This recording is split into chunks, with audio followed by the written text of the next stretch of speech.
WhatsApp guys, welcome to my channel. तो method की जो बुक है एसएम यूसुफ की एक्सरसाइज 10.1 का आज के इस लेक्चर में मैं आपको करवाऊंगी क्वेश्चन नंबर 3। तो क्वेश्चन नंबर 3 गिवन है d cube minus 4d² plus d plus 6y is equal to 0। तो सबसे पहले इसकी करेक्टरिस्टिक इक्वेशन लिख लेंगे। तो करेक्टरिस्टिक इक्वेशन क्या बनेगी? D cube minus 4d² plus d plus 6 equal to 0।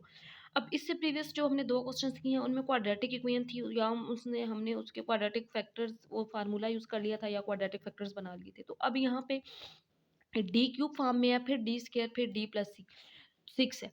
तो हम इसको सिंथेटिक डिवीजन से इजीली सॉल्व कर सकते हैं। क्वाड्रेटिक बनाएंगे सिंथेटिक डिवीजन से, रिमाइंडर की वैल्यू 0 बनाएंगे, फिर उसके बाद हम डी का सोल्यूशन फाइंड कर लेंगे। तो इसको हम -1 से करेंगे ताकि रिमाइंडर में हम इसको 0 बना सकें।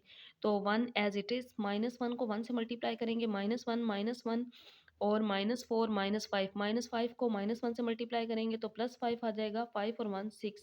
अब इसको -1 से मल्टीप्लाई करेंगे तो आंसर -6 और 6 -6 क्या हो जाएगा? 0। तो अब यहाँ से जो हमारी इक्वेशन बन गई वो इस फॉर्म में है।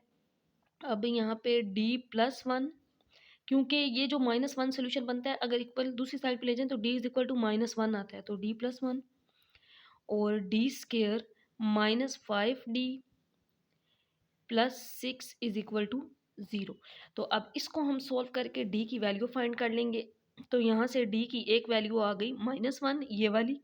और यहाँ पे इसका सोल्यूशन अगर फाइंड करें तो ये क्वाड्रेटिक इक्वेशन है, इसके फैक्टर्स बन सकते हैं 3 और 2, 5 और 3 2 आर 6। तो दो फैक्टर्स इसके बना लेंगे, -3d -2d plus 6 is equal to 0। तो इसमें से d कॉमन, तो यहाँ पे रह गया d-3, इसमें से -2 कॉमन, तो 2 3 आर 6। और आपको पता है फैक्टराइजेशन का रूल, अगर ये दो फैक्टर्स सेम बन जाएं तो हमारी फैक्टर्स इसके ठीक बनते हैं, फैक्टराइजेशन ठीक होती है। तो d-2 और d-3 इज इक्वल टू 0। तो यहाँ से d का सोल्यूशन आ गया 2 और 3। अब देखा जाए तो तीनों सोल्यूशन, एक ये आया d is equal to -1, d is equal to 2 और d इज इक्वल टू 3।